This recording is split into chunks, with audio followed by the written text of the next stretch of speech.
നമ്മുടെ ഓരോരുത്തരുടെയും ഉള്ളിലുള്ള സത്വവും രാജസികവും താമസികവുമായ ഗുണങ്ങൾക്കനുസരിച്ചുള്ള കർമ്മങ്ങളാണ് നാം ഓരോരുത്തരും ചെയ്യുന്നത്.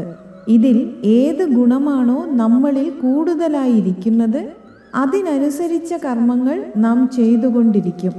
എന്നാൽ ഒന്നും ചെയ്യാതിരുന്ന് തെറ്റായ കർമ്മങ്ങൾ ചെയ്യുന്നതിൽ നിന്ന് രക്ഷപ്പെടാമെന്ന് ചിന്തിച്ചാൽ അതും നടക്കില്ല. കാരണം നാം ശാരീരികമായി വെറുതെ ഇരുന്നാലും മനസ്സും ബുദ്ധിയും കർമ്മം ചെയ്തുകൊണ്ടിരിക്കും. അതുകൊണ്ട് തന്നെ നമ്മൾക്ക് ഏറ്റവും അഭികാമ്യം ശുദ്ധിയോടെ, നിസ്സംഗതയോടെ, ഊർജ്ജസ്വലതയോടെ നമ്മളിൽ എത്തിച്ചേരുന്ന കർമ്മത്തെ ചെയ്യുക എന്നതാണ്. ഫലം എന്തായാലും അതിനെ നമ്മുടെ വികാരങ്ങൾ കടിമപ്പെടാതെ നിസ്സംഗതയോടെ നമ്മളുമായി ഒരു ബന്ധവുമില്ലാത്ത സംഭവമാണെന്ന തരത്തിൽ കാണാൻ ശ്രമിക്കുക.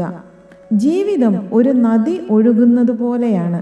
അതിനെ സ്വാഭാവികമായി ഒഴുകാൻ അനുവദിച്ചാൽ മാത്രം മതി. മറ്റുള്ളവർ ഓരോ പ്രവൃത്തി ചെയ്യുന്നത് കണ്ട് അതാണ് നമ്മുടേതിനേക്കാൾ നല്ലത് എന്ന് ചിന്തിച്ച് അതിലേക്ക് മാറാൻ ശ്രമിക്കേണ്ട കാര്യമില്ല. നമ്മൾ നമ്മുടെ കർമ്മവും അവർ അവരുടെ കർമ്മവും ശരിയായി അനുഷ്ഠിക്കുമ്പോഴാണ് ശാന്തിയുണ്ടാവുക.